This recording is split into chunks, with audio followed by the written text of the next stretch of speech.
असं वाटायचं की नको, आपल्याबद्दल नको बोलायला. पण मग मी विचार केला की माझ्या अनुषंगाने महाराष्ट्राबाहेरचा मराठी माणूस अशी ओळख जर तुम्हाला किंवा त्या माणसाचा परिचय मी करून दिला तर बहुतेक सगळ्यांना जास्त आवडेल. म्हणून मी विषय तसा थोडासा डायव्हर्ट केला. तर पहिली स्लाइड मी असं खूप नाही, स्लाइड 2 का 3च आहे. पण ते मुद्दाम म्हणजे मला विसर पडायला नको की मला काय सांगायचंय, तेवढ्या करताच आहे. तर थोडक्यात आहे की मी मराठी नाव आहे गोरे, आडनाव लावते. पूर्वाश्रमीची काळे. सो पल्लवी काळे लग्नानंतर पल्लवी गोरे झाली. आणि इथूनच माझ्या आयुष्याच्या सगळ्या गमती-जमती सुरू होतात. थोडक्यात असं सांगायचं की छत्तीसगड, रायपूर इथे माझं बालपण गेलं. ही स्लाइड सापडली का?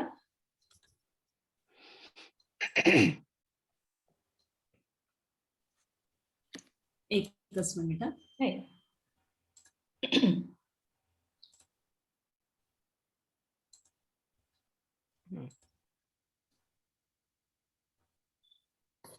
तर म्हणजे पुण्याला मी मगरपट्ट्याला राहते. सध्या बंगलोरहून तुमच्या बरोबर तुमच्या सगळ्यांशी बोलते. दुसऱ्या बाजूला मी मुद्दाम काही वेगळ्या भाषांमध्ये ते वाक्य ती लिहिली आहेत. मी त्या टोन मध्ये वाचायचा प्रयत्न करते. मी आज छत्तीसगड मा पले बढे हो, म्हणजे मी छत्तीसगडमध्ये लहानाची मोठी झाले. त्यानंतर मी लिहिलंय की हमार माँ एक जने हिंदी शिक्षक एवं बाबा इलेक्ट्रिकल इंजिनियरिंग रे अध्यापक प्रोफेसर छिलेन. हमरा जन्म बुंदेलखंड सागरे भये होते. त्यानंतर चायनीज मध्ये मी लिहिलंय, आतापर्यंत कळलं असेल, हिंदी शिक्षक आई माझी माँ, अमर माँ, माझी आई हिंदीची शिक्षिका आहे आणि वडील इंजिनिअरिंग कॉलेजमध्ये इलेक्ट्रिकल इंजिनिअरिंगचे प्रोफेसर होते. हमरा जन्म बुंदेलखंड सागरे भये होते, म्हणजे हे बुंदेली भाषा आहे. बुंदेलखंडच्या सागरमध्ये माझा जन्म झाला. त्या अर्थी मी बुंदेलखंडी आहे. वाढले छत्तीसगडमध्ये, नाव गोरे.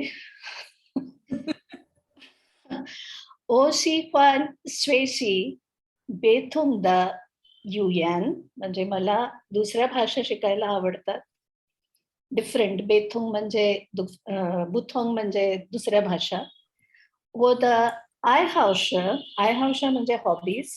व द आय हाउश युंतू म्हणजे रीडिंग, चोफान स्वयंपाक, अँड ल्याव जाव बुथ द वन फार, डिफरंट कल्चर्स जे आहेत, दुसऱ्या कल्चर संस्कृती त्याच्याबद्दल माहिती करून घ्यायची मला आवड आहे. आणि आजचं मी काय ठरवले ते, आज मैं अपने माध्यम से महाराष्ट्र के बाहर के मराठी लोगों का परिचय करवाना चाहूंगी. थोडक्यात मी ही आहे.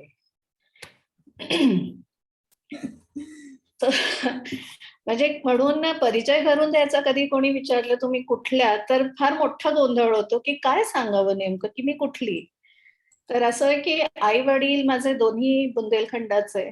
आता मराठी माणूस बुंदेलखंडात केळकर, काळे, गोरे, जोशी, कुलकर्णी, देशमुख, देशपांडे, तुम्ही नाव सांगा ते तिकडे आहे. ते कसे काय सगळे एवढे. तर महाराष्ट्राबाहेर ऐतिहासिक जर इतिहासाची आवड असेल तर त्याच्यामध्ये कळतं की बडोद्याला पेशव्यांचं तेव्हा संस्थान होतं, इंदूरला होतं. आणि हे मी मुद्दाम इंदूर, ग्वाल्हेर, कारण हे एमपीची लोक मराठीत ह्या शहरांना असं बोलतात. ग्वाल्हेर, बुंदेलखंड म्हणजे संजय लीला भन्सालींनी त्या सिनेमात काहीही चांगलं केलं असेल नसेल, माझ्यासाठी एक रेफरन्स दिला की बुंदेलखंड कुठे होतं. सो मस्तानी जिथून आली त्या मस्तानीचा नातवाला म्हणजे अली बहादूरला बांदा, बुंदेलखंडमध्ये बांदा खूप मोठी जहागीर होती, त्या जहागिरीचा त्याला कारभार दिला. आणि त्याच्याबरोबर पुण्याहून आणि कोकणातून भला मोठा लवाजामा गेला.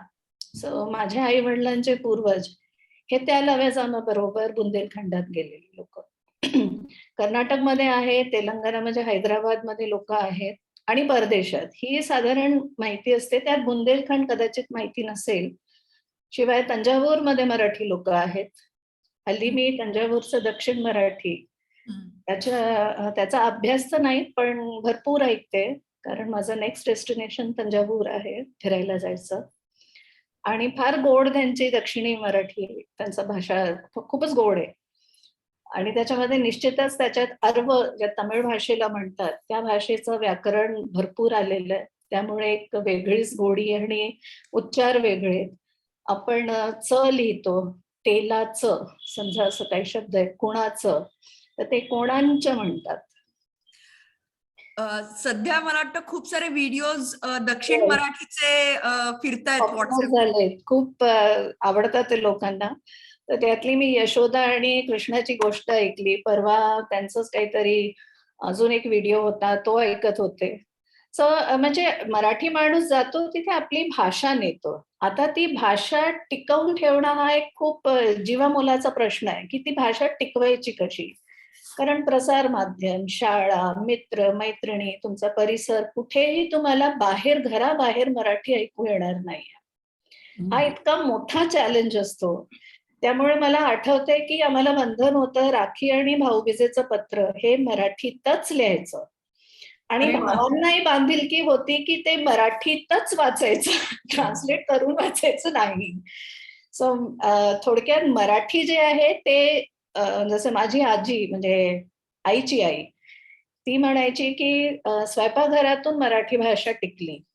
मुलं उंबरठा ओलांडतात घराच्या बाहेर जाताना, त्यानंतर त्यांना मराठीशी काही कर्तव्य नसतं.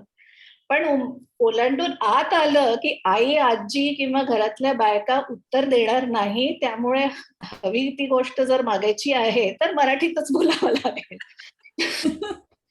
म्हणजे ही घरोघरी हीच पद्धत केली आणि त्यामुळे कसं का ना आम्हाला मराठी बोलता नाहीये, कारण ते शब्द सरावातले नाही, आपण कळतं सगळं.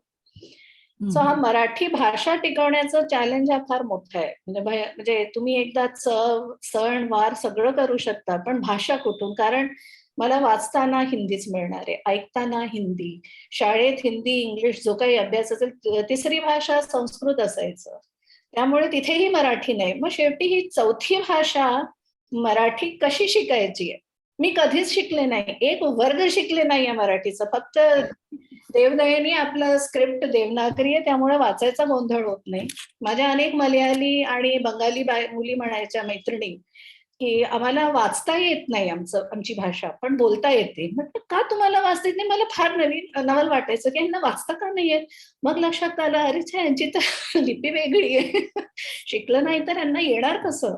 सो तेवढं होतं की देवनागरीच लिपी असल्यामुळे तो गोंधळ निदान ग गच होता, ध धच होता आणि ळळच होता. सो ऍटलीस्ट गोंधळ आम्हाला शब्द माहित होता. पण तो कसा आणि कुठे वापरायचा, त्याच्या मागचं व्याकरण काय, बरं आता मुहावरे, ज्याला मी हिंदीत मुहावरे म्हणते, त्या म्हणी, त्यांचा नेमका अर्थ काय, तर इथे जाऊन माझा सगळा गोंधळ होतो की अरे आपल्याला हा भाग मराठीतला येत नाही आणि त्यामुळे कुठेतरी मराठी नको असं व्हायला लागतं. जेव्हा तुम्ही जरा मोठे होता, टीन एज किंवा आपण कॉलेजमध्ये जातो, तर नको, आपल्याला त्या भाषेची रुची, गोडी लागत नाही, कारण माहीतच नसतं. पण त्यावेळेला हे एवढे प्रसार माध्यम, एवढे चॅनल्स नव्हते. ते असते तर कदाचित आम्ही लोक हे सगळे सासबहू सिरियल्स बघून शिकलो असतो मराठी. पण तेही नव्हते. वर्षातून 2-4 नाटकं येणार. बरं, पुण्याहून, मुंबईहून कुठे तिकडे जाऊन नाटक करायची कोणी फारशी तयारी दाखवत नसे. त्यामुळे आम्हाला दर्जेदार नाटकं आम्ही बसवली तरच. आणि पण मी गंमत सांगते, प्रत्येक शहरात एक महाराष्ट्र मंडळ किंवा मराठी मंडळ असतं आणि त्याच्या कार्यकारिणीत आलेल्या माणसाचं पहिलं काम असतं मराठी शिकणे. काही नाही तर एक औपचारिक भाषण करताना निदान तेवढं मराठी. आणि गंमत असते की आम्ही एक मराठीचा स्विच ऑन ऑफ करतो. ओके, आता मराठी बोलायचंय. मग तो सगळा मराठी टोन किंवा च, ज, आणि आता हा स्विच ऑफ, कारण भाषा तुमची हिंदी असते तिथे बोलायची, किंवा जे काही तुमच्या प्रदेशाची असेल ती भाषा, आणि त्या भाषेत जर तो लहेजा आला नाही तर तुम्ही बाहेरचे. सो हा बाहेरचं नको असतं. त्यामुळे ती जी तिथल्या त्या प्रदेशाची भाषा आहे त्यात मला माझा मराठीचा ऍक्सेंट नको असतो. कानडी मराठीचा ऍक्सेंट नाही, कानडी सारखंच बोलावं लागेल, हिंदी सारखंच. कारण मग कळतं की लगेच लक्षात येतं, अच्छा हा माणूस इथला नाही. तर आम्हाला तिथे म्हणायचंय की तुम लोग कढी भाऊ हो. एक टोपण नाव होतं सगळ्या मराठी लोकांकरता, कढी भाऊ. कारण कढी, मराठी कढी ही वेगळी होती, राजस्थानी कढी वेगळी असते, पण मराठी कढी म्हणजे टिपिकल पदार्थ. तर कढी भाऊ. आणि मग ते म्हणायचे तुम्हारे सरनेम में कर क्यों नहीं लगा है? कारण नागपूर विदर्भ लागलेलं होतं, त्यामुळे तिथून अर्धी जी लोक यायची सगळ्यांच्या आडनावाच्या मागे कर असायचं. केळकर आणि म्हणजे जेवढे कर, पेंढारकर, कर, झाडगावकर. आणि लोकांनी काय केलं, जे काही त्यांचं आडनाव असेल, पण नवीन प्रदेशात आल्यावर ज्या ठिकाणी तुम्ही राहता तिथलं ते नाव घ्यायचं आणि वाले आणि कर, त्यामुळे राजिमवाले, बाप्तीवाले, झाडगावकर, अशी गावं आणि वाले आणि गावं आणि कर अशी ती आडनावं झाली. तर असं थोडक्यात एसिमिलेशन, बाहेरच्या प्रदेशांमध्ये असिमिलेट व्हायचं, पण आपलं मराठी पण कसं जपायचं याच्यासाठी ज्याला जसा मार्ग सुचला तसं ते करत गेले. पण आज्या, सगळ्या आज्या कटाक्षाने, माझी आजी पर्यंत सगळ्या नऊवारी नेसून होत्या. आणि आईपासून साड्या, पाचवारी साड्या, म्हणजे आम्हाला पाचवारी, नऊवार, काष्टा, लुगडं हे सगळे शब्द म्हणजे शब्दकोशात आहेत. तर छत्तीसगडमध्ये मराठी माणूस कसा आला, तर तंजावूरमध्ये आपल्याला माहीतच आहे भोसल्यांचं राज्य होतं. शिवाय छत्तीसगडलाही नागपूरकर भोसल्यांना जेव्हा त्यांच्या 4 मुलांमध्ये वाटणी झाली, तर चंद्रपूर, नागपूर आणि एक मला वाटतं बरार आणि छत्तीसगड अशा 4 भागांमध्ये नागपूरकरांनी ज्यांचं मला वाटतं 30% राज्य असावं, 30 ते 25% पेशव्या राज्यामधलं त्यांच्या हिश्श्याचं एरिया होता. त्याच्या 4 भागात भागणी झाली. ती भागून छत्तीसगड म्हणजे रायपूर रियासत आणि रतनपूर. याच्या आधी कलचुरी साम्राज्य होतं जवळपास 700 वर्ष. आणि त्यांना भोसल्यांनी हरवून आधिपत्य घेतलं आणि पहिले म्हणजे असं की आम्ही चौथ हिंदीमध्ये आम्ही, आता हा सगळा भाग मी हिंदीत शिकले. तर एक आपल्या राजस्वचा 4था हिस्सा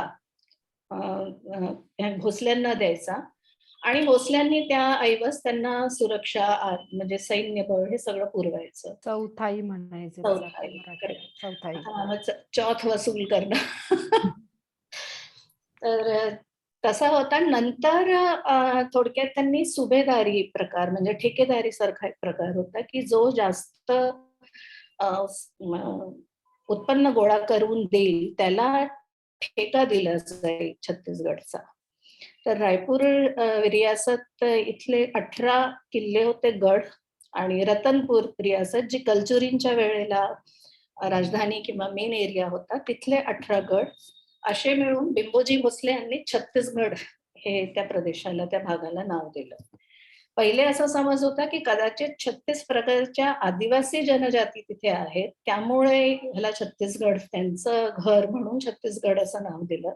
पण आता मान्यता प्राप्त वर्जन हे आहे की 18 गड इथले आणि 18 गड तिथले, आणि ते एक करून छत्तीसगड असा तो बनला. आणि भोसल्यांचं राज्य असल्यामुळे नागपूर, विदर्भाचीच एक शाखा म्हणून ते छत्तीसगड, मराठा जे लोक आली, मराठा राज्याची, ती तिथून सुरुवात होते. मग त्यांची शेती त्यांचा मेन धंदा होता त्यावेळेला. तर खूप गावागावांमध्ये मराठी आडनावाचे मोठाले जमीनदार, तिथे जमीनदार म्हणतात जहागीरदारांना, असे भरपूर मिळतात. आणि नंतर मग जसं युनिव्हर्सिटीज उघडल्या, इंजिनिअरिंग कॉलेज, मेडिकल कॉलेज, या सगळ्याचा स्टाफ आला बाहेरून. तर भारताच्या प्रत्येक प्रांतातून, आणि तो मध्य प्रांत होता तेव्हा, छत्तीसगड वेगळं नाव नव्हतं, मग मध्य प्रदेश झालं आणि मग छत्तीसगड. त्याचं मिनी इंडिया. त्यामुळे सगळीजण बाहेरूनच आलेली होती. नंतर एक वेगळी आयडेंटिटी क्रिएट होते की हिंदी बोलताना सुद्धा छत्तीसगडमध्ये मराठी भाषेचा खूप इन्फ्लुएन्स आहे. उत्तर भारतात तू म्हटलं की जरा लोकांना अरे काय तू तडाक करतोय असं होतं. तू तडाक मत करो, इज्जत से बात करो. पण छत्तीसगडमध्ये तू मान्य आहे, कारण मराठी भाषेचा त्याच्यावर खूप प्रभाव आहे. म्हणजे पाहुण्याला पाहुणाच म्हणतात तिथे. तू म्हटलं की अपमान होतो असं. हा, उत्तर भारतात नक्कीच तू म्हणून अपमान इकेरी म्हणजे संबोधन नको. त्यामुळे पण इथे तू का करतस गा, जसंच म्हणजे तू काय करतोस. तर व्याकरणही जर तुम्ही पाहिलं तर बोली भाषेत तू काय करत आहेस जर असं म्हणलं, तू का करथस गा, अगदी ट्रान्सलेशन तुम्हाला केलेलं दिसेल. अगदी ग्रामर तसंच आहे, वेगळी लिपी नाही आहे. आणि छत्तीसगड राज्य बनण्यापूर्वी ती राजकीय भाषा म्हणून पण मान्यता प्राप्त नव्हतं त्याला, म्हणजे मान्यता नव्हतीच. समहाव राज्य बनलं, रेव्हेन्यू 30%, 33% रेव्हेन्यू होतं मध्य प्रदेशाचं आणि कलेक्शन छत्तीसगड मधून होतं. मायनिंग, ओर रिच एरिया आहे. सेलचा सर्वात मोठा स्टील प्लांट छत्तीसगडमध्ये, सगळ्या बॉक्साईट आणि हिमेटाईट, रिचेस्ट आयर्न ओर तो छत्तीसगडचा आहे. बैलाडीला आणि जगदलपूर या भागातून. बस्तर म्हटलं की हल्ली दुसरी शंका येते, पण मी जे बस्तर पाहिलंय अतिशय शांत आणि किर्र जंगल, म्हणजे जसं मराठीत कोणी किर्र जंगल म्हटलं की सरळ डोक्यात आम्हाला बस्तरची जंगलं येतात. इतकं दाट जंगल आहे ते, म्हणजे दिवसात सुद्धा उजेड येत नाही खाली. एवढी मोठाली ते सागवानची झाडं, त्याची पानं मोठाली आणि ती एक घाटी आहे, म्हणजे जसं घाट चढून जातो आपण तसं तर बसने जायचं. तेव्हा तर रस्ते फार नव्हते, तर 2-4 बसेसच जायच्या दिवसभरात. तर एक केसकाल घाटी आहे, तो घाट सुरू होतो तिकडे, देवीचं देऊळ आहे. कुठल्याही धर्माचा, कुठल्याही सरकारी गाडी, म्हणजे पर्यटकांची गाडी, कुठलीही गाडी असो, ती त्या केसकाल घाटीच्या देवळाला थांबूनच पुढे जाते. इतका भयंकर तो घाट आहे, इतका गोल गोल गोल गोल आहे आणि खाली जर गेलं तर सरळ म्हणजे कुठे जाईल ते दिसणार सुद्धा नाही, इतका खोल तो असं व्हॅली आहे खाली. म्हणजे बस्तर दंडकारण्य जर रामायणामध्ये कोणी वाचलं असेल तर दंडकारण्य जंगल ते बस्तरचं जंगल आहे असं म्हणतात. तर त्याचं नावच दंडकारण्य. तिथली लोक इतकी इतकी इतकी म्हणजे भोळी म्हणावी, काय म्हणावं. म्हणजे माझी आई सुकमा, आता नक्सलाइट हब आहे तिथे, माझी आई 16-17 वर्षाची असताना 9वीत होती तिथे. तर रात्री बेरात्री येणार जाणार. तुम्ही म्हणायचे तुम्हाला भीती नाही वाटली कधी? ती म्हणे माणसांची भीती नव्हती, जनावरांची होती. साप, बिच्छू, इतर प्राणी ते आले तर त्रास होईल, पण माणसांची भीती नव्हती. म्हटलं आदिवासी माणूस तुम्हाला तुमच्यावर हल्ला करतील? म्हणे नाही, आदिवासी माणूस कधी दुसऱ्यावर हल्ला करत नाही. त्यात एक सांगितलं, माझे आजोबा पोलीस मध्ये होते तिकडे, एका भावाने दुसऱ्या भावाचा खून केला. म्हणजे मी आदिवासी लोक कशी असतात हे सांगते. आणि स्वतःच ठाण्यात येऊन पळून ठाण्यात लपला. आजोबांनी म्हटलं तू खून केलास तर तू ठाण्यात का येऊन लपला? म्हणे गावातले इतर लोक मला मारतात की हा काय प्रकार झाला भांडण सोडवायचं, भावालाच मारलं. तर गावकरी लोकांहून तो प्रोटेक्शन साठी ठाण्यात आला होता भावाला मारून. सो इतकी सरळ ती माणसं आहेत. त्यामुळे आता जेव्हा मी नक्सलाइट एरिया म्हणून बस्तरचा उल्लेख ऐकते किंवा कोणी म्हणतं तर ऑफकोर्स इट हर्ट्स. कारण तिथली माणसं खरंच खूप वेगळी आहेत, त्यांना हे सगळं नाही माहिती काय होतंय. एनिवे, ते आत्ताचं चित्र आहे, पण तिथे नायाग्रा, भारताचा नायाग्रा म्हटला जाईल असा एक मोठा, काय जलप्रपातला काय म्हणतात, धबधबा. हा धबधबा. धबधबा. It takes 2 seconds for us to recall. कारण आम्ही भूगोल सगळं हिंदीत अभ्यास केलाय, विज्ञान हिंदीत, त्यामुळे सगळं आमचं शिक्षण हिंदी मीडियम किंवा इंग्लिश मीडियम, त्यामुळे धबधबा आणि कसे अनेक शब्द येतील. So be ready for me. तुम्ही ज्या भाषेत कम्फर्टेबल असाल ते शब्द वापरा. मला वाटत नाही कोणाला वॉटरफॉल किंवा जलप्रपात नाही कळणार, कळेल सगळ्यांना. ओके. सो खूप सुंदर आहे तो, तीरथगड आणि प्रतापगड म्हणून, आणि त्याला भारताचा नायग्रा म्हणतात. अतिशय सुंदर एरिया आहे, नक्कीच तिथे जा.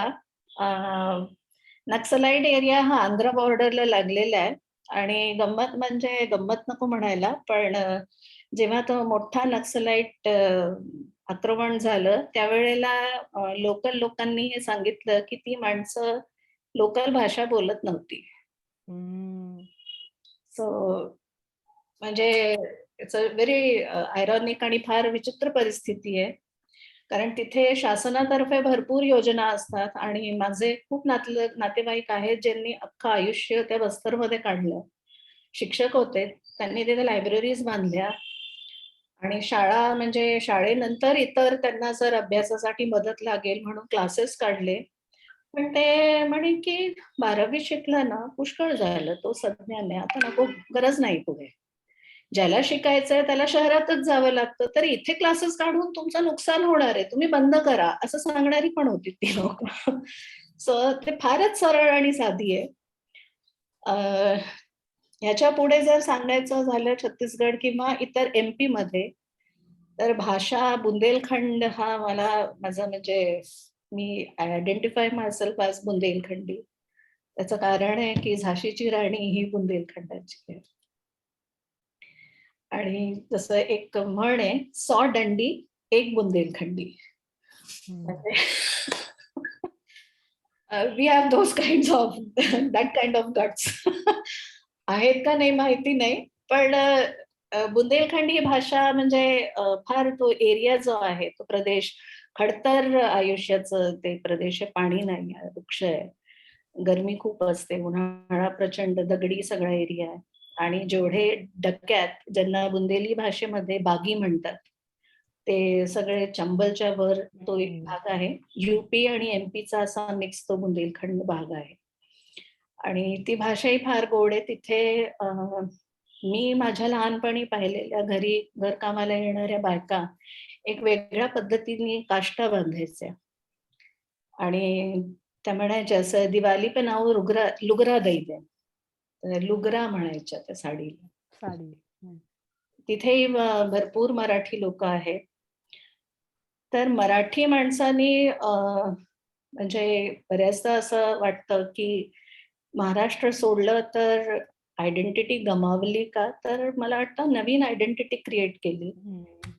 कारण आता मी बरेच जेव्हा ही म्हणाली मला प्रचिती करणार का, मी म्हटलं असा विषय घेऊ, तर मी काही व्हिडिओज पाहिले आणि त्याच्यामध्ये होतं की तिथल्या लोकांशी मराठी बाई म्हटली, मराठी लोक म्हटलं, तुम्हाला तुमच्या डोक्यात काय येतं?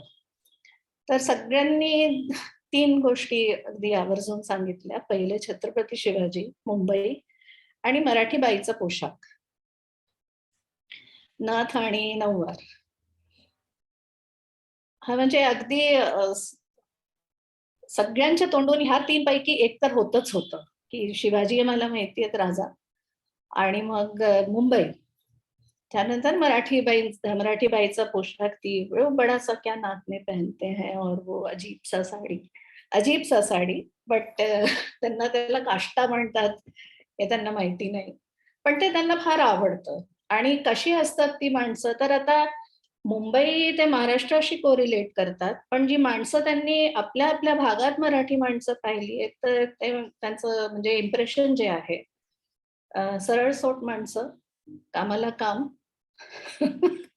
मेहनती आणि नेहमी सपोर्टिव्ह. ह्या अशा त्यांनी काही सांगितले की ह्या क्वालिटीज आमच्या कलिग्स मध्ये किंवा इकडे तिकडे. आणि एक आमच्या काश्मीरी ओळखीच्या बाई होत्या, त्यांना म्हटलं मराठी बाई आराम से पहचान सकती हो मराठी लेडी को. तो म्हटलं आंटी कैसे आपने निकाला, तो म्हणाली बाजार में कभी दिख जाए ना बढ़िया अच्छे से साडी पिना पदर खोचून, ती मराठी बाई, इकडे बघणार नाही तिकडे बघणार नाही, सरळ कामाला काम, इकडे नाही तिकडे नाही, आणि ती मराठी बाई. और मैंने वो फालतू में आपको बताएगी नाही की ये खरीद लो और वो खरीद लो और ये कम नहीं, आपको क्या चाहिए, जमता है क्या, असं म्हटलं म्हणजे ती मराठी बाई. थोडक्यात they are very straight in their approach. असा एक बाहेर जिथे महाराष्ट्रातून बाहेर गेलेल्या मराठींचा एकूण एक हाच लोकांवर इम्प्रेशन आहे.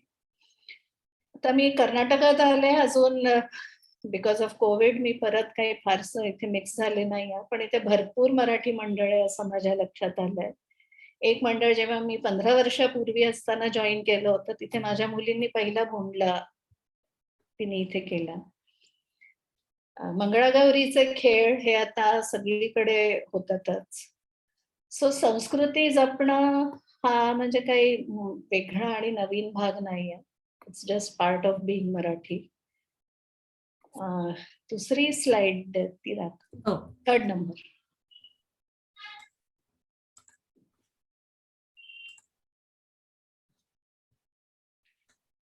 तर 9 शहरात मी राहिले. I survive 9 transfers. आणि याच्यामध्ये मी 2 शहर म्हणजे टोकियो मी मोजलं नाहीये. टोकियोत मी राहिले नाही. मी येऊन जाऊन असायचे. आणि 9 ट्रान्सफर्स जरी मी लिहिते, तरी पुणे आणि बंगलोर हे रिपीट झालंय. तर हा एक म्हणजे माझा दृष्टिकोन, माझा सगळा हा खूप ब्रॉड करण्याचं होण्याचं सर्वात मोठं कारण हे राहिलं की मी खूप ठिकाणी राहिले, खूप वेगळ्या वेगळ्या लोकांमध्ये राहिले आणि सारखा बदल हा माझ्या आयुष्याचा फिक्स्चर आहे. सो फिक्स्ड म्हणून एकच फिक्स पॉइंट आहे की बदल होत राहणे. That is the fixture for me. तर आधी मी 19 वर्ष, लग्न 22व्या वर्षी झालं, त्यातली 19 वर्ष मी एकाच शहरात म्हणजे रायपूरला काढली. त्या दरम्यान मी असं सगळं केलं जे एका प्रोफेसरच्या मुलीला योग्य नाही. मी म्हटलं मला अभ्यास नाही करायचाय, मला खेळायचंय. हा पहिला बंड पुकारला. त्यानंतर जेव्हा सगळ्यांनी घरी सांगितलं की तू खेळ, पण तू सायन्स घेऊन खेळ आणि फर्स्ट डिव्हिजन आलाच पाहिजे. म्हटलं नाही म्हणायचं तर स्पष्ट नाही म्हणा. आणि मला मग आईने माझ्या सांगून पाहिलं की तू इंडिव्हिज्युअल गेम खेळून बघ. म्हटलं मी खेळणार तर हॉकीच खेळणार, नाहीतर मी काहीच करणार नाही. शेवटी त्यांनी म्हटलं हिला करू द्या, काय करते, नाहीतरी काहीच करणार नाही. सो माझं म्हणजे आई वडील ते जुन्या पिढीचे बुंदेलखंडी होतात, पण मी माझा बुंदेलखंडीपणा असं जपून ठेवते. हवं त्या वेळेला मी तो ट्रम्प कार्ड बाहेर काढते. बट दिस इज इट की मी प्रोफेसरची मुलगी म्हणून मी काही खूप अभ्यास वगैरे असं काहीही केलं नाही. आणि माझे वडील हो नाही करून ते सपोर्ट करायचे की खेळ, काय खेळणार, कुठली पोझिशन खेळणार, मग स्ट्रॅटेजी काय असते, त्यातून कळायचं की ओके ह्यांना आवडतंय. आणि वाचायचा छंद म्हणजे नाद, छंद पण नाही, नाद मला त्यांच्याचकडून लागला. जे पुस्तक घरात आलंय ते वाचायचं. सो एक पुस्तक, अमृतलाल नागर म्हणून एक हिंदीचे मोठे लेखक आहेत, त्यांनी एक पुस्तक लिहिलं, त्याच्यामध्ये तृतीय पंथाच्या लोकांवर काही गोष्टी होत्या. आणि मी इम्प्रेशनेबल एज ग्रुपची त्यावेळेला होते आणि ते पुस्तक घरी आईनी लायब्ररीतून आणलं. आणि तिने ते ड्रॉइंग रूम मध्ये टेबलावर ठेवलं. मी शाळेतून आले, ओके नवीन पुस्तक आहे. मग आईच्या लक्षात आलं की याच्यामध्ये तृतीय पंथाच्या गोष्टी आहेत. मग रात्री तिने बाबांशी डिस्कस केलं की तिने ते पुस्तक पाहिलं, आता ती वाचणार, आता काय करायचं. तर बाबा म्हणे वाचू दे, बघू तिला काय, ती त्याच्यातून काय घेते. आणि जर आपल्याला असं वाटलं की नाही ती इंटरप्रिटेशन तिचं चुकतंय किंवा तिला चुकीच्या गोष्टी ती त्याच्यातून घेते, सो आपण मग ते पुस्तक नाही देणार, पण लेट हर रीड फर्स्ट. आणि आमच्याकडे पद्धत होती, जेवणाच्या टेबलावर वेगळे वेगळे विषय, ते मुद्दाम असं म्हणतात ना, असे विषय टाकायचे आमच्या समोर आणि तुम्ही तो झेलायचा आणि त्याच्यावर डिस्कशन होणार, प्रत्येकाने आपला विचार मांडायचा. सो त्याच्यातून त्यांना म्हणजे जे काही समजलं ते पुस्तक आमच्या घरून गायब नाही झालं. So this is how I was trained. एक ट्रेनिंगचा पार्ट म्हणा, म्हणजे न कळत होणारं हे ट्रेनिंग होतं. आणि त्याच्यातून अगदी मी कॉलेजमध्ये जायच्या आधी आयल रँड वगैरे सगळं वाचलं, प्रेमचंद पूर्ण पालथं घातलं. वृंदावनलाल वर्मा एक हिंदीचे लेखक आहेत, आणि जर ज्यांना कोणी लक्ष्मीबाई बद्दल वाचलं असेल, तर लक्ष्मीबाईच्या महिला सेनेत जुही मुंदर म्हणून 2 सेना काय म्हणायचं लीडर्स होत्या. त्यांच्या वृंदावनलाल वर्माच्या पणजोबांच्या सख्या बहिणी, असा त्यांचा लाईनेज आहे. त्यांनी अतिशय सुंदर आणि खूप मेहनत घेऊन त्यांचं चरित्र लिहिलंय लक्ष्मीबाईवर. आणि ते वाचताना खरंच असं वाटतं की 23व्या वर्षी जी बाई गेली ती किती धीराची होती आणि किती ती स्ट्रॅटेजी आणि एका हे ठरवून हे पुढे असं करायचं, मग असं करायचं, याला एवढा वेळ लागणार, मग मला धन हवंय, मला पैसे हवे ती सेना उभारायला, नवीन शस्त्र घ्यायला, मग त्या निमित्ताने ती मुलाची मुंज करणार की लोक येतील आणि त्याला जो आहेर होईल तो माझा ह्याच्यातून सगळा खर्च निघेल सेनेसाठी. आणि 23च वर्ष तिचं वय होतं जेव्हा ती गेली. कारण ते मी ते सगळे दोन्ही किल्ले पाहिले तिचे, ग्वाल्हेर जिथून तिने उडी मारली आणि झाशीचा. So she is a very much core for me, की नाही धीराने तुम्हाला जी परिस्थिती येईल त्यात तोंड कसं द्यायचं. देवदयेने माझ्यावर नाही प्रसंग आले, बट आय थिंक कुठे ना कुठे ती माझ्या आयुष्यात खूप मोठा रोल प्ले करते. आणि मी आवर्जून माझ्या दोन्ही मुलींना, जेव्हा मी लहान त्या अगदी बाळ होत्या त्यावेळेला जेव्हा मी त्यांना फीड करायचे, मी ते नॉव्हेल वाचतच फीड केलंय. दिस इज माय फीलिंग, की नाही माझ्या मुलींमध्ये तो धाडसी स्वभाव आला पाहिजे. ती मला माझ्यासाठी म्हणजे women empowerment is nothing new for India, हे माझं आजही मत आहे. आपण विसरलो आहोत, ते फक्त उजळून घ्यायची ती बाजू. नथिंग कॅन बी डन और सेड और anything differently than what she has done. म्हणजे ती फारच तिथे जाऊन तुम्ही जेव्हा तिथल्या लोकल लोकांमध्ये जे बुंदेली भाषा बोलतात, त्यांचा मराठीशी काहीही संबंध नाही आहे, त्यांच्या मनात जेव्हा आपण तिच्याबद्दल आत्मीयता, कारण ती राणी म्हणजे ती देवीच होती त्यांच्याकरता, ती राणी किंवा बाई किंवा मनुष्य ह्या जातीतली नाही आहे, ती देवी आहे. आणि आजही तर इतकी वर्ष उलटली तरी त्यांच्यामध्ये तिच्याकरता खूप आदर आहे. म्हणजे राणी म्हणजे काहीतरी वेगळीच दिव्य. सो इतकं काहीतरी इतक्या कमी वयात करून जाणं किंवा आपलं आयुष्य ऍटलीस्ट जेवढं आयुष्य आहे ते प्रामाणिकपणे जगणं, I think that could be the better interpretation for people like me, जे काही असं फार धाडसी करत नाही. This is it. आणि मी आता खूप शहरांमध्ये जे राहिले त्याची नावं सांगते. रायपूर, बिलासपूर हे छत्तीसगडची शहरं, मग इंदोर, जयपूर, मुंबई, बँगलोर, सिंगापूर, मग पुणे, मग टोकियो, टप्पा, शांघाई, परत पुणे, बँगलोर. तर ह्या सगळ्या शहरांमध्ये आम्ही कुठे 2 वर्ष, कुठे 1 वर्ष असं राहिलो. बोल का किती वेळ झाला ना? आहे आपल्याकडे वेळ. तर त्याच्यामध्ये मुंबई, सिंगापूर आणि शांघाई हे इमिग्रंट फ्रेंडली शहर आहे. जस्ट पहिलेची स्लाइड. ओके. आणि पुणे आणि बँगलोर एसिमिलेशन, म्हणजे नवीन येणाऱ्या माणसांना एसिमिलेट करायला I think these 2 cities need to improve. कारण तिथे कायम परके किंवा बाहेरचे आहात असा एक खूप वेळ लागतो हा भाव, किंवा बोलताना अरे तुम्ही इथले नाही, हा असं खूप फ्रिक्वेंटली येणारं वाक्य असतं. एक म्हणजे हा माझा अनुभव शेअर करते की वी आर फ्लोटिंग पॉप्युलेशन मधला आम्ही हिस्सा आहोत आणि एक स्थायिक झालेला पॉप्युलेशन असतं प्रत्येक शहराचं, जे कायमचं तिथेच राहणारं असतं. जेव्हा मी दुसऱ्या इंदोर, जयपूरला गेले, मी अक्षरशः एकही माणसाला ओळखत नव्हते. आणि माझ्याजवळ 2.5-3 वर्षाची माझी मुलगी होती आणि ट्रान्सफर झाल्याच्या आठवड्याभरानंतर नवरा टूरवर गेला आणि आशिष 15 ते 18 दिवस ट्रॅव्हल करायचा. त्यावेळेला मोबाईल नव्हते. आणि तेव्हा मला असं जाणवलं की जी जुनी माणसं म्हणायची की अरे तिथे ते नवीन शहर आहे, तुम्ही कसं राहणार? सो तेव्हा मला ते प्रकाश पडला की अच्छा हे कसं राहणार म्हणजे तो प्रश्न काय होता.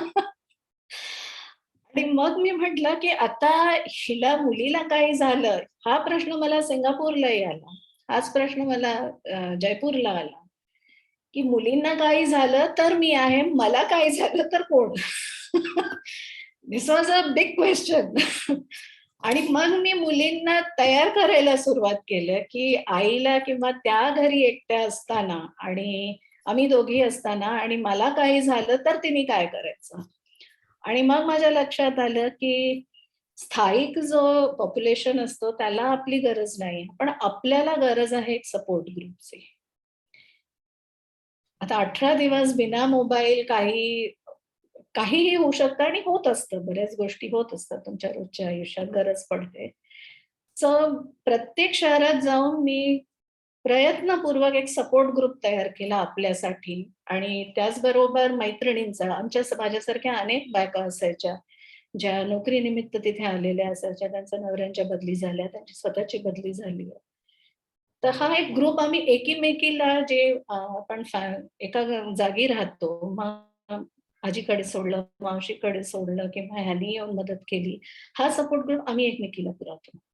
त्याच्यामध्ये आजारी पडली आहे तर हॉस्पिटलमध्ये तिच्याबरोबर रात्री राहण्यापासून घेऊन घरी पाहुणा आला आणि तिला काही करता येत नसेल तर डबे देणं, मुलांना शाळेतून आणणं, नेणं, डॉक्टर काहीही असू शकतं. आणि हा खूप एक चॅलेंजिंग भाग असतो. त्याच्यामध्ये सगळेच अनुभव चांगले नसतात. पण सगळीच माणसंही तुम्हाला तेवढ्याच वेव्हलेंथनी जोडणारी नसतात. बट पार्ट इज दॅट की तुम्हाला फोकस त्याच्याचवर ठेवायचा असतो की ओके, आपल्याला गरज पडली तर ती, तिला गरज पडली तर आपण. This is focus point, focal point हाच असतो. आणि तो म्हणजे मिळतो. म्हणजे एखाद दोन तुम्हाला कटू अनुभव पण येऊ शकतील, but okay, that's part of the life. पण हा सपोर्ट ग्रुप खूप महत्वाचा असतो, पर्टिक्युलरली आमच्या सगळ्या बायकांना, आमच्यासारख्या बायकांना ज्यांचे नवरे 15 ते 18 दिवस नसणारच घरी. तुम्ही त्यांची यायची वाट बघू शकत नाही डॉक्टरकडे जायला. मुलाला काही झालंय तर तुम्हाला उचलून जावंच लागणार आहे. There is no other option. तर हा सपोर्ट ग्रुप जो आहे, ही गरज इमिग्रंट पॉप्युलेशनची जास्त असते किंवा फ्लोटिंग पॉप्युलेशनची असते. आणि बऱ्याचदा स्थायिक जो पॉप्युलेशनचा हिस्सा आहे त्याचं ह्याच्याकडे फार दुर्लक्ष होतं. हा जो एक प्रॉपर कॉर्ड आणि की स्ट्राईक करणं हा फार गरजेचा आहे की तुम्हाला एखाद दुसरी व्यक्ती तिला हे समजावून द्यायला लागतं की तुम लोग को क्यों जाना रहता है बार बार. असं तिथल्या मारवाडी जयपूरला बऱ्याच म्हणायचे, हमको तो टाइम ही नहीं मिलता है. म्हटलं आंटी, आपके इतने सारे लोग हैं इसलिए आपको टाइम नहीं मिलता है. हम पहले उतने सारे इकट्ठे तो कर लें, फिर हमें भी नहीं मिलेगा. सो मग त्यांना असं कळायचं, अच्छा तुम रात को अकेली हो, गए हैं टूर पे. मग त्यांना ते आपली बाजू थोडीशी सांगून द्यायला लागते, पटवून द्यायला लागते की ठीक आहे, मग रात्र आहे, आय कॅन मॅनेज, पण लागली तर बेल बजावू क्या aunty. You have to ask actually की बेल बजावू क्या. मग त्या म्हणतील हा. मग त्या असं समजा 2 दिवस आपण दिसलो नाही तर मग त्या विचारतात, तुम दिखी नाही, सब ठीक है. सो इथपर्यंतचा तो वेळ जाऊ द्यायला लागतो.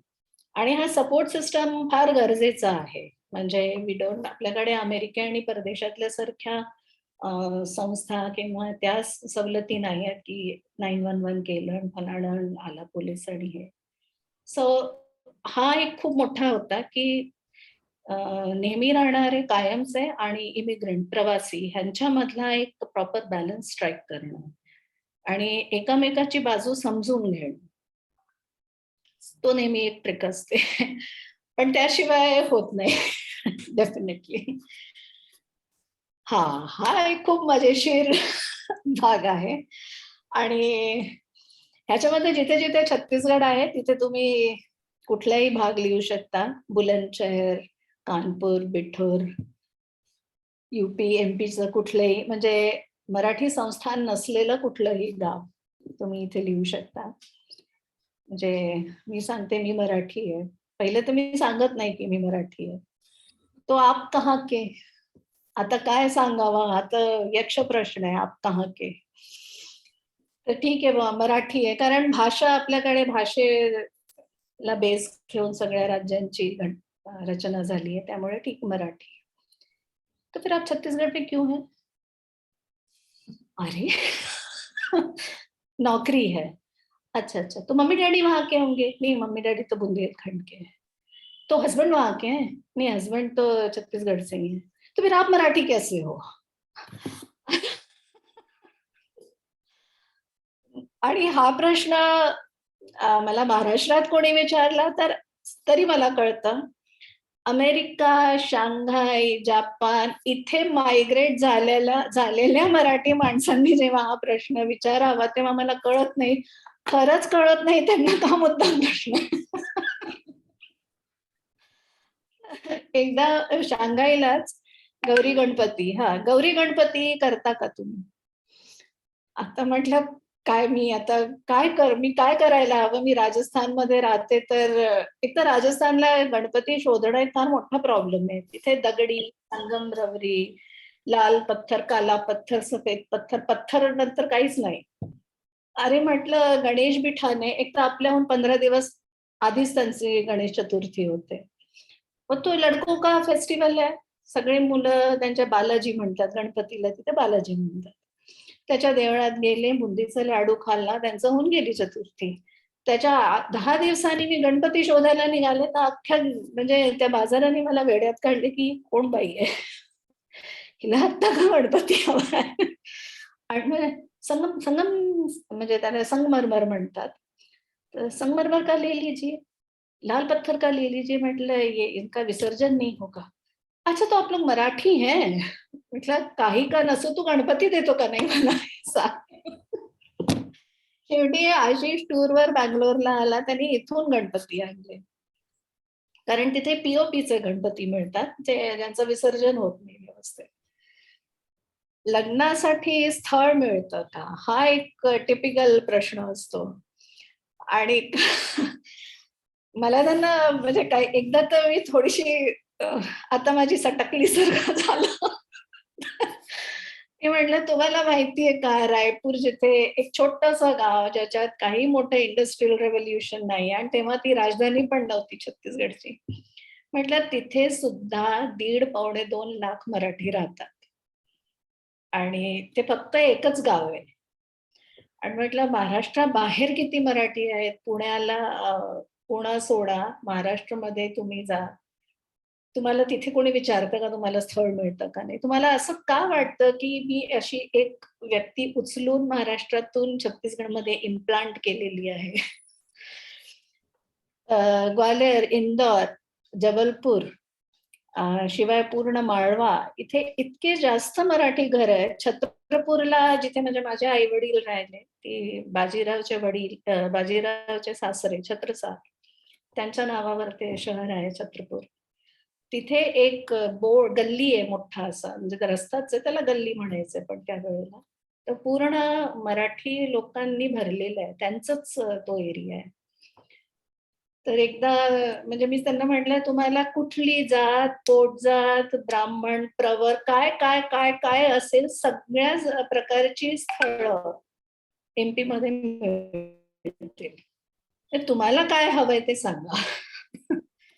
सो एक हा थोडासा भाग आहे की जेव्हा संस्थानं वेगळी झाली त्यानंतर महाराष्ट्राच्या इतिहासात त्या संस्थानांबद्दल नाही आलं.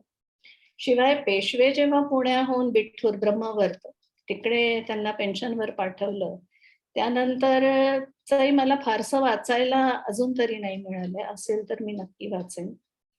आणि तिथे केवढा मोठा त्यांनी मराठी परिवार किंवा लोकांचा ग्रुप महाराष्ट्रातून केला तो आणि तो तिथे स्थायिक झाला. हा म्हणजे तात्या एक रायपूरला किंवा छत्तीसगडला पारा म्हणजे नगर. तर ब्राह्मण पारा असतो, कंकाली पारा म्हणजे तिथल्या देवीच्या नावावर असेल, छोटा पारा, बुडा पारा, बडा पारा. एक तात्या पारा आहे आणि तो मराठी लोकांचा आहे. तात्या म्हणजे कोणीतरी तिथे एक मोठी व्यक्ती होती ज्यांच्या नावावर ते तात्या झालंय, म्हणजे आदरार्थी त्यांनी तात्या त्यांना म्हणायचं. तर ती आणि म्हणजे ते राहतात तिथे आणि त्यांच्या जवळपासचा एरिया जिथे अनेक मराठी लोक होते तो Tatyapara. So we became part of म्हणजे मराठी माणसांनी आपली आयडेंटिटी टिकवून जशी ज्याला जमली. मी नाही म्हणत की सगळंच चांगलं झालं असेल, but they retain their identity and they were assimilated also. So नेहरूजींनी आपल्या पुस्तकात लिहिलं ते स्वतःला पाश्चात्य जास्त मोजायचे आणि भारतीय सिस्टम मध्ये असे. त्यांनी डिस्कव्हरी ऑफ इंडियात लिहिलंय that he felt out of place everywhere and at home nowhere. Whereas मी म्हणते की मराठी माणसाने जे काही आपलं आयुष्य तिथे म्हणजे लाईफ बनवलं, out of place nowhere and at home everywhere. So this is how they live their life. So मस्त. थँक्यू पल्लवीजी. आता कोणाला काही विचारायचं असेल तर खरं तर अजून बऱ्याच गोष्टी आहेत ज्या पल्लवींनी सांगाव्यात असं मला वाटतं, पण त्या का टाळतायत मला कळत नाहीये. तो आता तू विचार, तुला काय ऐकून घ्यायचं. बाकी कोणाला काही विचारायचं असेल तर विचारू शकता. मला वाटतं सगळ्यांनी व्हिडिओ ऑन करावेत आता आणि स्वतःला अनम्यूट करा. पल्लवी, मी मोहिनी बोलते, नातू.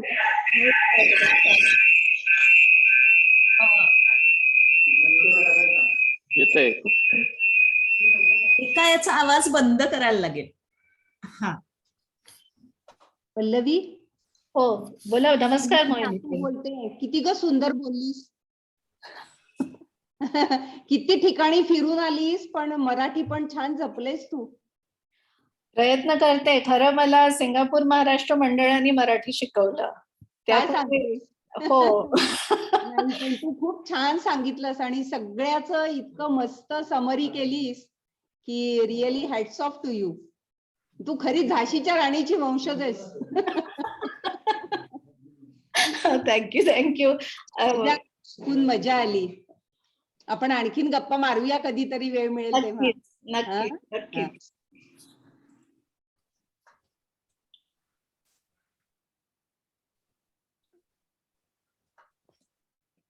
आणखी कोणाला काही विचारायचं आहे का? मी एक चॅट मध्ये एक क्वेश्चन टाकलेला आहे की आपलं थिंकिंग कसं चेंज करायला पाहिजे टू सक्सीड. हा म्हणजे होममेकर साठी थोडासा वेगळा प्रश्न आहे. मी जॉब कधीच केला नाही जास्त. बिनपगारी काम भरपूर केलं. बट सक्सेस माझ्या मते तरी लेट बी ओपन, म्हणजे विचारांची आणि कुठली कम्फर्ट झोन जर नाही येऊ दिली आपल्या आयुष्यात, राहणीमान, विचार, थिंकिंग, कुठल्या ह्याच्यात एक कम्फर्ट झोन आली की मग त्याच्या बाहेर बघायचं आपल्याला नको वाटतं. असं वाटतं की तिथे नको जायला त्या एरियात. आपल्या कम्फर्ट झोन मध्येच आपण तेच करत राहू.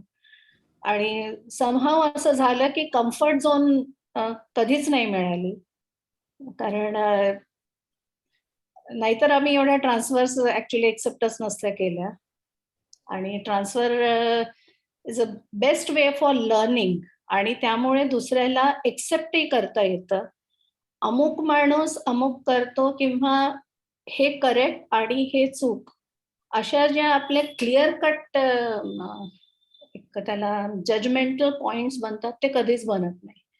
त्यामुळे आपली अडॅप्टेबिलिटी होते आणि ह्या सगळ्यांनी may be all together this is okay for success असं मला वाटतंय. म्हणजे मला नाही माहिती मी सक्सेसफुल आहे का नाही, बट हा माझ्यामध्ये घडलेला बदल आहे जो आधीच्या आयुष्यात तेव्हा जशी होते आणि आता हा बदल मी माझ्यामध्ये बघते की चूक आणि बरोबर ह्याच्या माझ्या कल्पना आता तेवढ्या डिस्टिंक्ट नाही आहे. माणसाला जी परिस्थिती त्याच्या समोर येते तसा तो वागतो. खूप वेगळ्या प्रकारची लोक भेटतात आणि त्यांना जसं, म्हणजे आता चीनी लोकांमध्ये मी पाहिलं शांघाईला की त्यांना माहितीये की ते काय नाही करू शकत, मग ते त्याच्याबद्दल फारसा विचारच करत नाही. कारण प्रत्येक माणसाला म्हणतात ना, रिबेल करून ते करणं शक्य नाही आहे. सो आता ह्या गिव्हन ह्याच्यामध्ये मी काय करू शकतो, याच्यामध्ये मी बेस्ट काय करायचं. म्हणजे दुसऱ्याला दोष, हे सरकार नाही करती, फलाणा नाही करत, हे त्यांच्यामध्ये बिलकुल नव्हतं. ते त्याच्यामध्ये मेहनत करून आपलं जगत होते. Nothing is free there except air which is polluted. नाही, मला विचारायचं आहे की आपण नेहमी जेव्हा काही चालू करायचं असतं म्हणजे मी जास्त करून मराठी लोकांच्या बद्दल बोलतोय की we are always under a pressure की मला सक्सेस मिळेल का नाही, म्हणजे इथपासूनच नेगेटिव्ह थॉट्स चालू होतात. तर आणि द फिअर इज देअर की माझे लॉसेसच मी अगोदर मोजायला लागतो. आणि ते माइंडसेट कसं चेंज केलं तुम्ही? Maybe I was too young to think about it. त्यामुळे आणि दुसरं होईल ते बघू. ऍक्च्युली मला म्हणजे मी होईल ते बघू, ठीक आहे, ठरवलंय ना. मला डिलेमा फारसा नाही टॉलरेट करता येत. तर हो का नाही, नसेल तर नसेल, पण जर एकदा ठरवलंय करायचं तर one best try has to be there. त्यानंतर नाही झालं तर मी म्हणेन ओके, मला नाही जमलं, माझं हे चुकलं. But one good shot I will make sure की तो मी एक बेस्ट शॉट तर प्ले करेन. आणि त्याच्याच सांगते की सिंगापूरला एक मंथन म्हणून कार्यक्रम सुरू केला. बायकांना तिथे सिंगापूर सारख्या शहरात खूप लवकर सगळं जाऊन बसतो. म्हणजे देश हे पण आहे शहरच, आणि सगळ्या सवलती असल्यामुळे खूप लवकर तुमचं बसतान बसतं. आणि त्यानंतर एक म्हणतात ना, एक आळस, वेगळ्या प्रकारचा आळस येतो की आता काय गरज आहे, दुसरं कशाला, 2-4 आपलं क्रिएटिव्ह काहीतरी केलं, एक किटी पार्टी असते किंवा एक भिशी, हे सगळं झालं, it's enough, I have my social circle, सगळं झालं. आणि त्यामुळे हळूहळू कुठेतरी विचार पुढे आपला त्याच्यातच गुरफटून जातो. तर मी एक कार्यक्रम सुरू केला होता, मंथन. त्याचा एक विचारचक्र, त्याला टॅगलाईनच होतं विचारचक्र. फक्त एवढ्यासाठी की बायकांमध्ये, कारण माझा ग्रुप बायकांचा होता, विचारांची आणि विचार प्रक्रियेची कम्फर्ट झोन नको यायला. सतत शिकत राहा, सतत काहीतरी विचार, अभ्यास. म्हणजे त्याच्यामध्ये नॉर्थ कोरियाच्या न्यूक्लिअर प्रोग्राम पासून घेऊन वादविवाद, म्हणजे संजू हा सिनेमा चांगला होता का नाही, कुठलेही विषय सभासदांनी आणायचे आणि त्याच्यावर चर्चा, अभ्यास, व्यवस्थित अभ्यास करून मांडायचा. आणि येत्या 8 मार्चला त्याला 15 वर्ष होणार आहे. मला नव्हतं माहित की जे आहे ते एवढं मोठं होणार आहे, पण तिथल्या बायकांनी उचलून धरलं. आणि झूममुळे मला ते आता परत जॉईन करता आलं. तर गरज असते आपल्याला आपल्याही लिमिटेशन्स तोडायची. फक्त एक पुश. नाही, ग्रेट. तुमचं म्हणजे खरंच ग्रेट, कौतुक आहे.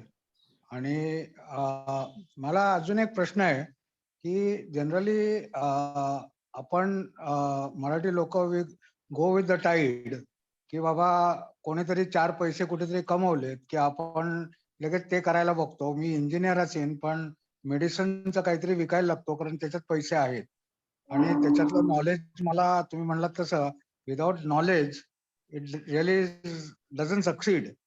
तर तुम्ही जे काही केलं तर त्याच्याबद्दल तुम्ही काही ट्रेनिंग घेतलं होतं का, or it just flowed in, or you were trained for that?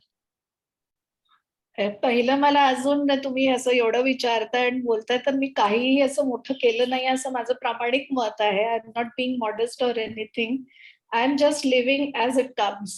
That is what I am doing.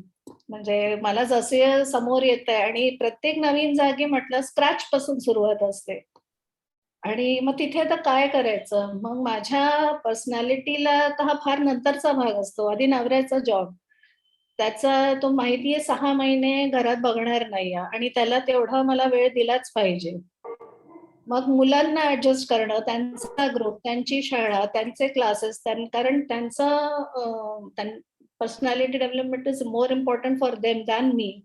हे सगळं केल्यानंतर माझी वेळ यायची. आता ह्याच्यातून मग माझ्या डोक्याला गंज लागू नये किंवा मी अशीची अशी न राहू, हा विचार असं न करता, ओके हे मिळतंय ना, आपण हे करून बघू, त्याच्यातून निघेल काहीतरी दुसरं, नाही निघालं तर ऍटलिस्ट हे करूया, असं करतच म्हणजे मी कधीच काही नाही, ते आलं तिथे व्हायचं हाच प्रकार झालेला आहे.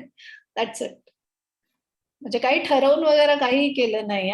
पण आता सहयोगी सीम्स टू बी एक टप्पा महत्वाचा दिसतोय. आणि मला अजून तो कॉन्फिडन्स नाही आलाय की मी भरपूर काही करू शकते का नाही. पण जस्ट म्हणजे तुमच्यामध्ये म्हणजे सगळ्यात जनरल इनबॉर्न टॅलेंट होतं म्हणजे. I don't know. मगाशी पल्लवी तुम्ही म्हणालात की काय बिनपगारी भरपूर काम केलं, तर मला असं वाटतं की जे जे समोर येत गेलं ते तुम्ही करत गेलात. असं जरी तुम्ही म्हणालात तरी तुम्हाला काय करायला आवडेल, तुम्हाला कशातून आनंद मिळतो हे तुम्हाला खूप चांगलं ठाऊक आहे. आणि त्यामुळे तुमच्याही नकळत तुम्ही ज्या गोष्टी करत गेलात आणि सगळ्यात महत्वाचं म्हणजे साहित्य क्षेत्रासाठी, लिटरेचरसाठी, तर त्याबद्दल थोडंसं आम्हाला सांगा. आपण असं म्हणूयात की तुम्ही ठरवून नाही केलेलं पण ते झालं. हा, म्हणजे अक्षरशः असंच मला साहित्याची आवड आहे. म्हणजे हिंदी, मराठी वाचायला मिळालं की म्हणजे आता बांगला शिकायलाच प्रयत्न एवढ्यासाठी केला होता की मला टागोर बांगलामध्ये वाचायचे. ती फार लेंदी प्रोसेस झालंय माझ्याकरता. पण तरी म्हणजे साहित्य हे मला अपील करतं मनापासून. आणि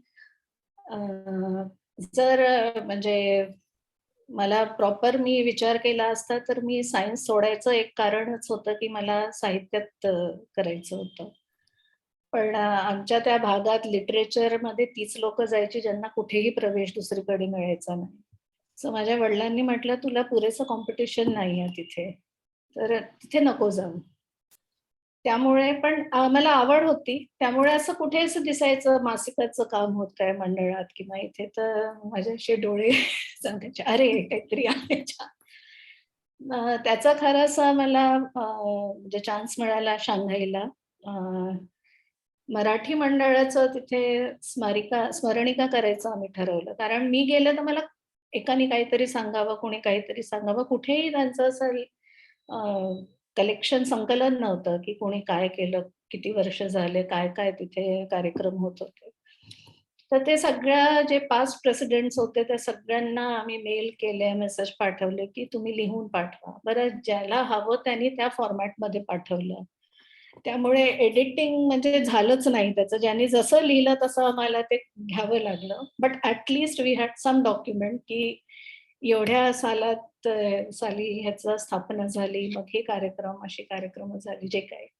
त्यात फडके जी ते श्रीधर फडके ते सुद्धा आले, त्यांच्या कार्यक्रमाचे फोटो म्हणजे अशा अनेक गोष्टी तिथे कंपाईल झाल्या. मग मला ते समजलं की मला हे आवडतंय करायला. आणि मग इतिहासाचं एक पुस्तक तिथे घेतलं गेलं, इंडियन्स इन शांघाय. त्यांचा 150 पावणे 200 वर्षांचा इतिहास तो सगळा इंटरव्ह्यू मधून गोळा केला गेला. जी लोक राहिली त्यांचे जे म्हणजे वंशज असतील त्यांचे इंटरव्ह्यू किंवा त्या लोकांचे सगळा चीनी आणि इंडियन रायटर्स आणि वेगळे वेगळे इतिहासकार. सो हा एक परत एक कंपाईल केलेलंच पुस्तक आहे. पण ह्याच्यामध्ये भरपूर म्हणजे प्रोफेशनल पद्धतीचं सगळं काम होतं. आणि ते करताना मी खूप शिकले आणि मी म्हटलं नाही मला हे आवडतंय. आणि आय कुड त्याच्यामध्ये मी काही जे त्यांना सांगितलं की अरे हे नाही असं नाही म्हणजे बाई ह्याचं स्पेलिंग BHAI लिहिलं त्यांनी. म्हटलं की या बाईचं नाव बाई आहे ना, जी काही तिचं नाव असेल कमल समजा, तर कमल बाई, तर तुम्ही कमल भाई नाही लिहू शकत. तर ती म्हणे वाय दिस ओनली एच. म्हटलं no it changes the gender. ती कमलबाईची कमलभाई झाला and Kamalbhai cannot give birth to a child. म्हणजे त्यांना हा उलगडाच नव्हता तिथल्या लोकांना की 1 H can make this big a difference. मग त्याच्यामध्ये स्टँडर्डायझेशन एक प्रोसेस झालं. कारण चायनानी पिनयिन जे जसं शांघाई आपण लिहितो तर SHANGHAI चा हा पिनयिन आहे. हा पिनयिन स्टँडर्डायझेशन त्यांनी खूप नंतर केला. पण त्याच्या आधी तसंच ज्याला जसं वाटत होतं ते लिहित होता. मग त्याला हा खूप मोठा एक प्रोसेस झाला तो. आणि पूर्ण ते एवढ्या मोठ्या पुस्तकात प्रत्येक इतिहासकारांनी जे नाव लिहिलं असेल, मग पहिल्या ह्याच्यात जे आहे, मग ते आता काय आहे. So then I understood the depth of linguistic editing also. आणि कॉन्टेंट एडिटिंग माझा भाग नव्हता कारण ते इतिहासकाराचं काम म्हणजे त्यांचा तो जबाबदारी होती. बट हा तेथे मला कळलं की ओके मला हे आवडतंय. आणि ते जेव्हा पूर्ण प्रोसेस जास्त आवडत होता पुस्तकापेक्षा आणि तिथूनच हिंदी पुस्तकाचं, हिंदी मासिकाचं आलं. त्यातही हिंदी चीनी शब्द ग्वांगजो, आपण बोलताना GUAN तर ग्वान, जो JHOU तर जो, पण खरंच ते क्वांग चऊ असा उच्चार आहे चायनीज मध्ये. मग त्याची आम्ही एक डिक्शनरी तयार केली, शहरांची नावं सगळी चायनीज लिपीत आहे, देवनागरीमध्ये, आणि तिथल्या कॉन्सुलेटला दिली. सो तिथे मला खरंच असं जाणवलं की मला आवडतंय ते. आणि त्यानंतर the biggest opportunity which I got, आता आय होप ते होईल पण तो जो एक प्रोसेस होता इंटरव्ह्यू घेणं आणि त्याला कन्वर्टिंग इंटू बुक, आणि ते पुस्तक करताना त्याला त्यांच्या इंटरव्ह्यू मध्ये जे त्यांनी सांगितलंय त्याला एक्स्ट्रॅक्ट करणं त्याच्यातून, हा प्रोसेस मला खूप आवडला. पण हे कशाबद्दल बोलताय ते सगळ्यांना? सगळ्यांना तसं माहिती आहे शेखर मेहताजी यांच्या पुस्तकाचं, पण आता ते कधी येईल पब्लिश झालं नाहीये म्हणून मी खूप नाही त्याच्याबद्दल चर्चा करत. पण इंटरव्ह्यू घेण्याचं काम आणि एक्स्ट्रॅक्ट करून त्याला पुस्तकाचं फॉर्म वेगळे वेगळे छोट्या लेखांमध्ये, की स्लाइस ऑफ लाईफ, एक स्लाइस तुम्ही काढा आणि त्याच्यातून शेखर मेहताच्या व्यक्तिमत्वाचा एक पैलू दिसतो, त्यांच्या कार्यपद्धतीचा एखादा पैलू दिसेल, कुठल्या चॅप्टरमध्ये दुसरा पैलू दिसेल. सो असं त्याच्या एक्स्ट्रॅक्ट करणं इंटरव्ह्यू ऐकून, मग त्याचे पॉइंट्स काढणं. योगेश जी आहे तिथे, तर त्यांनी, मी म्हटलं मला नेमकं करायचं काय आहे तर मग ते म्हणजे पहिल्या दिवशीच्या रेकॉर्डिंग नंतर त्यांनी म्हटलं आजचे तुम्ही पॉइंट्स बनवा. तर पॉइंट बनवताना मग माझ्या लक्षात यायला लागलं की ओके, आज हा आपल्याला गुण दिसला, ही कार्यपद्धती दिसली, हे दिसलं. आणि त्यानंतर त्याच्यासाठी मी मग माझ्या नवऱ्याचं डोकं खाल्लं खूप, आणि then I learn some HR techniques, how to get things out of him. So there are lot of 5 whys. जेवढ्या आहे मॅनेजमेंट वाल्यांच्या टेक्निक्स होत्या, अक्षरशः मी रात्री बसून अभ्यास केला 2 दिवस, आणि 3rd day I implemented. But हा पूर्ण अनुभव हा म्हणजे आय थिंक मला अजून पुढच्या आयुष्यात माहिती नाही, पण आतापर्यंतचा हा बेस्ट अनुभव मला म्हणता येईल, अदर दॅन माय हॉकी सिल्वर मेडल.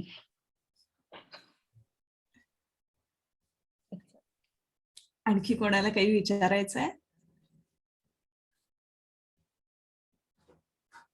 ओके, थांबूया मग आपण इथे. जर कोणाला काही विचारायचं असेल तर पल्लवीजी आहेत आपल्या सगळ्यांच्या संपर्कात सततच, आणि सध्या सहयोगी बरोबर काम करतायत, लिटरेचर क्लबच्या मेंबर आहेत, आणि लवकरच त्या बँगलोरमध्ये पण लिटरेचर क्लबचं काम सुरू करणार आहेत असं त्या मला म्हणाल्यात. नक्कीच. आणि मला इतकं बोलू दिलं, म्हणजे आय वॉज टू शाय, पण बोलताना मला I could relive all those things. म्हणजे मला खरंच ते आवडलं, आणि तुम्ही सगळ्यांनी मला ऐकून घेतलं. Thank you so much. Thank you Pallaviji. Rotary Satellite Club of Pune South लिटरेचरचे मेंटॉर योगेंद्र नातू, आपले president elect Rotarian Sanjeev Ogale, membership कमिटीचे डायरेक्टर योगेश नांदूरकर, आणि Rotary Satellite Club of Pune South लिटरेचरचे तुम्ही सगळे सदस्य, सगळ्यांना धन्यवाद. आज आपण इथे थांबतोय. Meeting is adjourn till next meeting.